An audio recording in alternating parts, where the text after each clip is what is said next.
Bankers vascular હોસ્પિટલમાં ઘૂંટણના દુખાવાની સારવાર લીધેલા દર્દીઓની વાત સાંભળીએ. નાગપુરમાં તમારું મળશે તો અમારા નાગપુરવાળાના વિદર્ભવાળાના આશીર્વાદ હજી પ્લસ થશે. રોઝલ સરને બી મારા ખૂબ ખૂબ ધન્યવાદ. મારા ઓપરેશનમાં તમે બંને સરસ્વતી હોસ્પિટલમાં હતા. કેટલા દિવસમાં ડિસિઝન લીધું? 2 દિવસમાં જ દેખાડવા આવી હતી અને મારી રિટર્ન ટિકિટ હતી, કેન્સલ કરી અને 2 દિવસમાં જ ઓપરેશન કરી 4-5 દિવસ પછી તો હું મારા મહારાષ્ટ્ર પહોંચી ગઈ એકલી.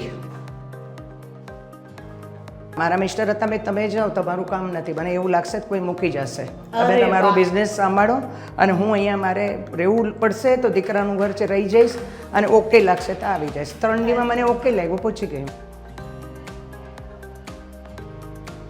સરને તો પહેલાં હું ખૂબ આશીર્વાદ આપું છું. એ મારા માટે ડૉક્ટર તો છે જ પણ દીકરાથી વિશેષ છે. આજે મને ચાલતા કરી દીધા. હા, પછી એક દીકરો ઓપરેશન માટે લે, બીજા દીકરાએ મને ચાલતા કરી દીધા અને હું એકદમ ઓકે છું. મારા ગોઠણ એકદમ ઓકે છે. આના પહેલાં પણ હું આવી મસલ્સ પેન હતા, સરે મને ઇન્જેક્ટ કરવાવી દીધા અને હું તરત જ એકદમ ઓકે થઈ ગઈ. ખૂબ ખૂબ ધન્યવાદ. અને મારી એક રિક્વેસ્ટ તમે ધ્યાન રાખજો, નાગપુરમાં તમારું મળશે તો અમારા નાગપુરવાળાના વિદર્ભવાળાના આશીર્વાદ હજી પ્લસ થશે. રોઝલ સરને બી મારા ખૂબ ખૂબ ધન્યવાદ. મારા ઓપરેશનમાં તમે બંને સરસ્વતી હોસ્પિટલમાં હતા.